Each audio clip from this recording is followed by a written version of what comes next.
Shalom Elohim, haleluya, puji nama Tuhan. Semangat pagi Bapak Ibu Saudara yang dikasihi Tuhan kita Yesus Kristus. Jumpa lagi bersama saya Pendeta Samuel Mabuntu dalam renungan pagi ke 2765 hari. Renungan pagi ini mengudara.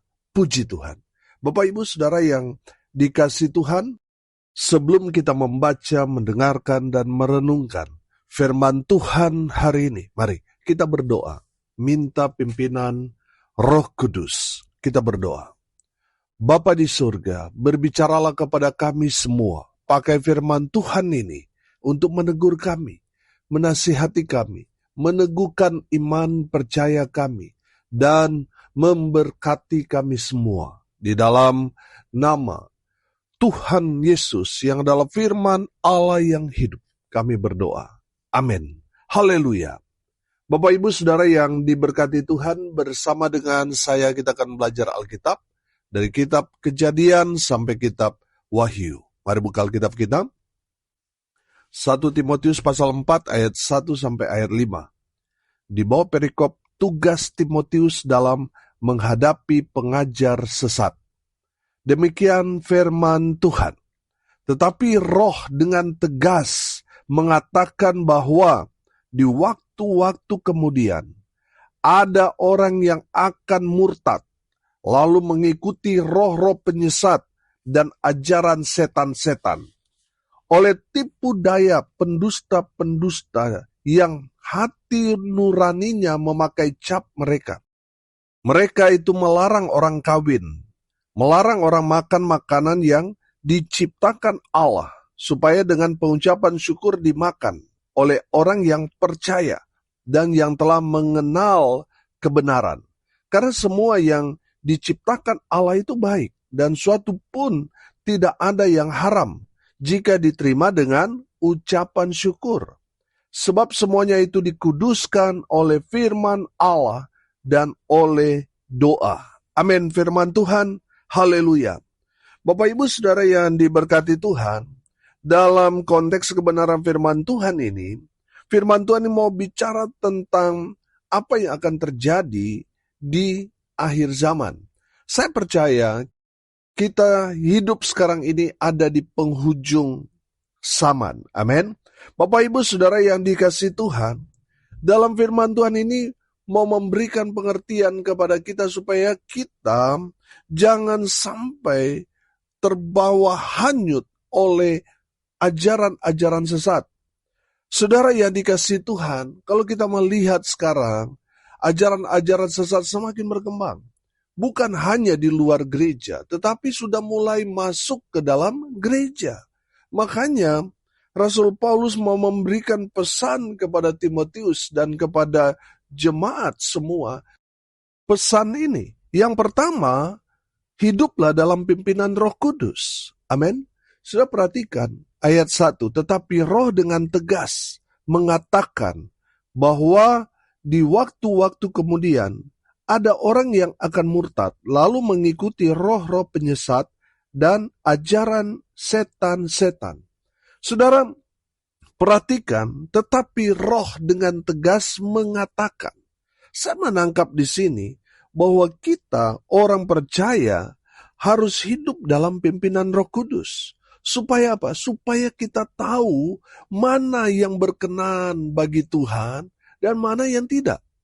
Saudara, kita harus hidup dalam pimpinan Roh Kudus supaya kita terus hidup dalam perkenanan Tuhan. Amin. Saudara, firman Tuhan ini menjelaskan kepada kita ada orang yang akan murtad.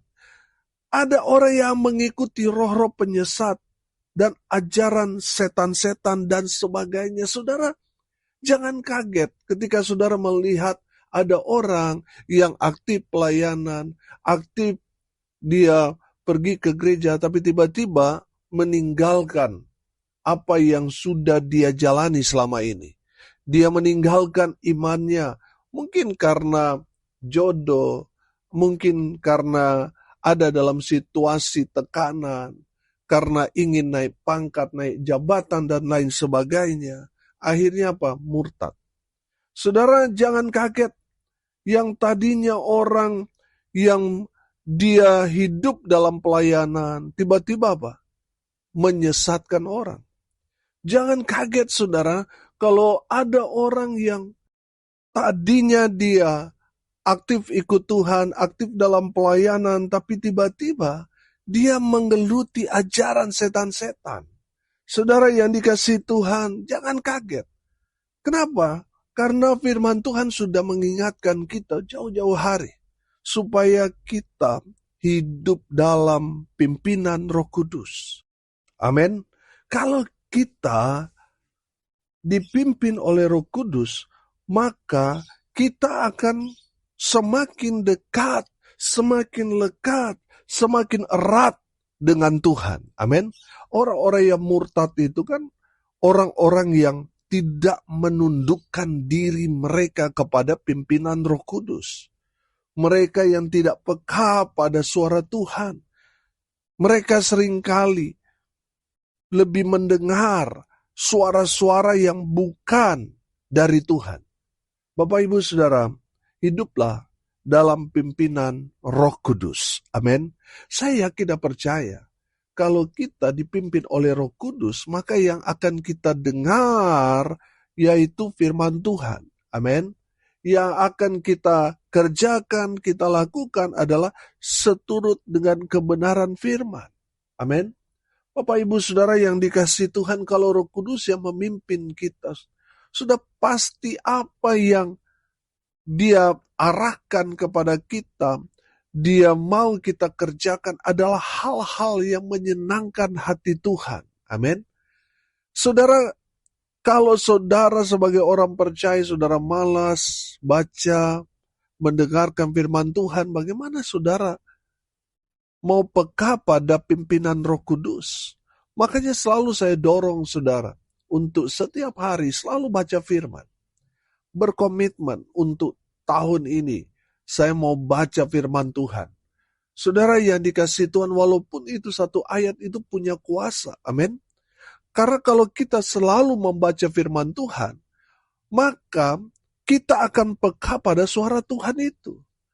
Sehingga di saat Roh Kudus membawa kita dalam perjalanan kehidupan kita, kita selalu melakukan perkenanan Tuhan. Amin. Hal-hal yang berkenan bagi mata Tuhan. Itu yang kita kerjakan, kita lakukan. Amin. Saudara yang dikasihi Tuhan, sudah pasti kalau kita dipimpin oleh Roh Kudus, pasti kita hidup dalam terang kasih Tuhan. Amin. Saudara yang dikasihi Tuhan, Roh Kudus itu roh Tuhan yang suci. Tidak mungkin Tuhan mengajarkan kepada kita untuk kompromi dengan dosa. Tidak mungkin. Sudah pasti orang yang dipimpin oleh Roh Kudus, dia melakukan hal-hal yang kudus, hal-hal yang suci, hal-hal yang berkenan di hadapan Tuhan. Haleluya. Bapak, Ibu, Saudara, hiduplah dalam pimpinan Roh Kudus. Dengan hidup dalam pimpinan Roh Kudus, saudara akan terhindar dari kemurtadan, terhindar dari roh-roh penyesat, terhindar dari ajaran-ajaran iblis. Saudara harus hidup dalam pimpinan Roh Kudus. Haleluya. Yang kedua, saudara yang dikasihi Tuhan, waspadalah pada tipu daya iblis. Perhatikan ayat 2. Di sana dikatakan, oleh tipu daya pendusta-pendusta yang hati nuraninya memakai cap mereka. Saudara yang dikasihi Tuhan, waspadalah pada tipu daya. Saudara yang dikasihi Tuhan, banyak orang di luar sana tertipu dengan penampilan, tertipu dengan kata-kata yang manis. Saudara yang dikasihi Tuhan, saya mau tanya sama saudara, bagaimana sikap saudara ketika ada seorang yang datang dari penampilannya yang necis, dari kendaraan yang dia pakai, kita lihat, wah ini mobilnya mahal nih. Dari penampilan orang yang baru kita kenal itu, kita sudah menilai, wah ini orang yang sangat kaya. Saudara, biasanya dalam situasi seperti itu, kita yang introvert, Kita yang orangnya tadinya tertutup, langsung terbuka, saudara. Ingin kenal dengan orang ini. Siapa tahu saya dapat berkat dari orang ini. Sehingga yang tadinya kita orang yang tertutup, saudara yang dikasih Tuhan, kita membuka diri. Karena apa? Karena kita silau dengan penampilan orang itu. Yang memberi kesan kepada kita, wah ini orang kaya nih. Pantas kalau kita berteman dengan orang ini, supaya kita dapat kecipratan berkat. Saudara, itu kan ya ada di otak kita, tapi belum tentu apa yang kita lihat itu sesuai dengan kepribadian orang itu. Belum tentu, saudara, karena apa? Bisa saja itu adalah pemikat. Bisa saja itu tipuan, supaya saudara akhirnya tertarik dengan dia. Saudara tertarik ingin sukses sama seperti dia, nggak taunya apa, saudara? Tipu-tipu. Banyak orang kena tipu. Karena apa? Melihat penampilan. Bapak, Ibu, Saudara, firman Tuhan ini sudah memberikan peringatan kepada kita untuk waspada dengan tipu daya pendusta-pendusta. Saudara yang dikasihi Tuhan, jangan cepat percaya kepada orang. Saudara harus cek and recheck. Lihat dulu track record orang itu. Saudara yang dikasihi Tuhan, saya mau kasih tahu bahwa trik iblis dari dulu sampai sekarang itu ya tipu-tipu. Saudara ingat waktu iblis menggoda Hawa dengan apa? Dengan tipuan. Yang lucunya Hawa percaya. Akhirnya apa, saudara? Akhirnya manusia jatuh ke dalam dosa. Saudara yang dikasihi Tuhan, hati-hati dengan apa yang kita lihat. Belum tentu itu realnya. Belum tentu apa yang kita lihat itu fakta. Belum tentu. Bisa saja itu manipulasi. Bapak, Ibu, Saudara, di dalam dunia pelayanan juga banyak orang manipulasi, tipu-tipu, betul? Banyak orang kelihatannya mau memberi kesan kepada orang banyak bahwa dia sangat-sangat rohani. Tapi belum tentu. Kelakuannya belum tentu rohani. Ada orang yang kelihatannya rohani, tapi kelakuannya rohana, saudara. Bapak, Ibu, Saudara yang dikasihi Tuhan. Kalau saudara ingin mengenal seseorang, coba tinggal dengan orang itu selama 3 hari. Saudara akan melihat sifat aslinya, saudara. Betul? Bapak, Ibu, Saudara yang dikasihi Tuhan, waspada pada tipu daya iblis. Orang-orang yang ada di sekitar kita bisa saja dipakai iblis. Makanya kita harus waspada dengan tipu daya si iblis. Yang tujuannya adalah supaya kita jatuh. Sama seperti Adam dan Hawa jatuh. Karena apa? Karena tipu daya si iblis.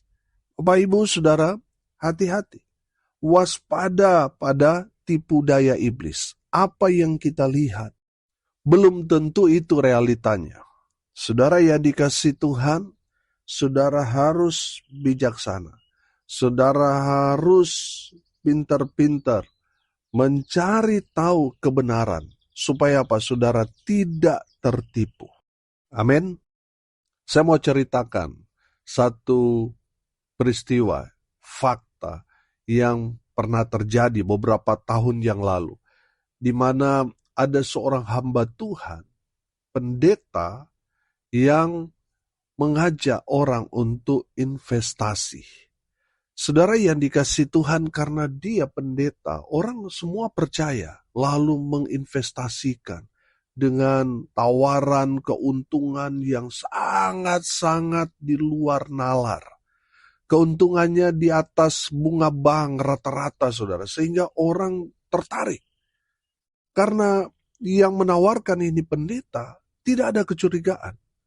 Saudara, mereka lalu menginvestasikan. Tiba-tiba mereka mendapatkan bunga yang begitu menggiurkan. Padahal itu uang mereka yang diputarkan, saudara. Lalu semakin banyak orang tertarik, semakin banyak orang yang menginvestasikan. Ada yang jual tanah, ada yang jual hartanya untuk menginvestasikan semua harta milik mereka dengan keinginan mereka dapat meraup keuntungan yang sebanyak sebanyak mungkin. Saudara, apa yang terjadi?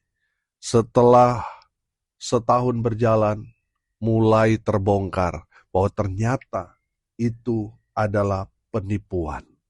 Bapak, Ibu, Saudara, bukan pendeta ini saja yang berhasil menipu orang, tapi banyak juga teman-teman pendetanya yang ada di ring satunya ikut terlibat, saudara, tanpa mereka tahu. Saudara yang dikasihi Tuhan, mereka dalam pikiran mereka mendapat keuntungan dari hasil investasi. Tanpa mereka sadar, mereka menipu banyak orang. Sehingga banyak sekali pada saat itu, pendeta stres, pendeta mati. Bukan hanya pendeta, jemaat banyak sekali yang frustasi pada saat itu. Karena apa, saudara? Mereka sudah menjual semua harta mereka. Mereka ajak lagi saudaranya, keluarganya untuk dapat berinvestasi sama dengan dia. Tapi ternyata ujung-ujungnya penipuan. Saudara yang dikasihi Tuhan, dari kebenaran firman Tuhan ini, kita diingatkan, waspada pada tipu daya si iblis. Saudara yang dikasihi Tuhan, jangan sampai saudara ingin cepat kaya, akhirnya saudara ditipu. Saudara yang dikasihi Tuhan, kalau saudara mau kaya, ya saudara harus kerja keras. Saudara harus mengandalkan Tuhan. Sudah pasti saudara diberkati. Amin. Tidak ada yang instan. Kalau itu instan, pasti penipuan. Saudara lihat, ada seorang anak muda yang berkata, kasih saya 150 juta sekarang, 3 hari, itu akan menjadi 1 miliar. Dan banyak orang ingin sekali sama seperti dia. Tapi belakangan ini, beberapa hari ini kan heboh. Ternyata apa? Penipuan. Bapak, Ibu, Saudara, hati-hati dengan penipuan. Hati-hati dengan tipu daya iblis. Sehingga orang-orang yang ingin cepat kaya, saudara, dia dibutakan. Pikirannya, pandangannya, sudah jadi gelap. Makanya saudara yang dikasihi Tuhan, hati-hati. Jangan sampai saudara jadi korban baru saudara sadar. Tapi kebanyakan memang banyak orang harus jadi korban dulu, baru jadi pintar. Bapak, Ibu, Saudara yang dikasihi Tuhan, hati-hati pada tipu daya iblis yang menggiurkan. Sepertinya menjanjikan, tapi pada ujungnya saudara akan jadi korban. Bapak, Ibu, Saudara, waspadalah pada tipu daya iblis yang menyesatkan, yang membuat saudara jauh dari Tuhan. Hati-hati, waspada pada tipu daya iblis. Yang ketiga, pesan firman Tuhan ini, ayat 3 sampai ayat 5, perhatikan. Mereka itu melarang orang kawin, melarang orang makan makanan yang diciptakan Allah, supaya dengan pengucapan syukur dimakan oleh orang yang percaya dan yang telah mengenal kebenaran. Karena semua yang diciptakan Allah itu baik, dan suatu pun tidak ada yang haram, jika diterima dengan ucapan syukur. Sebab semuanya itu dikuduskan oleh firman Allah dan oleh doa. Haleluya. Saudara, pesan yang ketiga dari firman Tuhan ini, kita harus hidup dalam kebenaran. Amin. Kita harus hidup dalam kebenaran. Saudara, saya menangkap di sini, ada banyak orang yang sepertinya memberikan satu pemahaman kepada kita, oh kita harus hidup seperti ini, seperti itu, di luar kebenaran firman. Yang kelihatannya kalau diterapkan dalam kehidupan kita manusia, relevan. Tapi saudara tidak sesuai dengan kebenaran firman. Firman Tuhan ini mengajarkan kepada kita tidak ada yang haram kalau kita menerimanya dengan ucapan syukur. Saudara dengar ini baik-baik. Dalam ucapan syukur, saudara lihat ayat 5. Sebab semuanya itu dikuduskan oleh firman Allah dan oleh doa. Amin. Itu artinya kita harus hidup dalam kebenaran. Dengan mengisi hidup kita dengan selalu membaca dan merenungkan firman Tuhan, selalu terhubung dengan Tuhan. Di saat kita menerima sesuatu, kita mengucap syukur, tidak ada lagi yang haram karena semuanya sudah dikuduskan oleh Tuhan melalui firman dan melalui doa. Amin. Haleluya. Bapak, Ibu, Saudara yang diberkati Tuhan, dari kebenaran firman Tuhan ini, kita semua diberikan satu pemahaman bahwa kita harus hidup dalam kebenaran. Dengan hidup dalam kebenaran, maka kita akan dibimbing terus oleh Tuhan. Mana yang harus kita kerjakan, lakukan. Mana yang benar, mana yang tidak benar. Bapak, Ibu, Saudara yang dikasihi Tuhan, dengan melakukan kebenaran, kita melakukan kehendak Tuhan, apa yang Tuhan ingini dalam kehidupan kita. Saudara yang dikasihi Tuhan, ada banyak orang Kristen di luar sana, tapi sayang, mereka tidak hidup dalam kebenaran. Saudara yang dikasihi Tuhan, kita yang sudah tahu firman Tuhan ini, mari kita selalu dibimbing oleh roh kebenaran itu, supaya kita selalu melakukan hal-hal yang benar di mata Tuhan. Saudara, apapun yang kita dapatkan, mengucap syukur selalu kepada Tuhan. Baca selalu firman Tuhan dan terus terhubung dengan Tuhan. Dengan demikian, saudara, tidak ada yang haram. Semuanya sudah dikuduskan dalam nama Tuhan Yesus Kristus. Haleluya. Hari ini kita belajar, saudara. Pesan firman Tuhan kepada kita semua yang pertama, hiduplah dalam pimpinan Roh Kudus. Yang kedua, waspada pada tipu daya si iblis yang mau menyesatkan kita semua gereja Tuhan. Kita harus waspada. Yang ketiga, kita harus hidup dalam kebenaran. Karena kalau kita hidup dalam kebenaran, kebenaran itu yang akan memerdekakan kita. Kebenaran itu yang akan menguduskan hidup kita. Amin. Mari kita berdoa. Terima kasih Bapa di surga atas berkat firman yang sungguh memberkati kami. Berkati semua pendengar dimanapun mereka berada.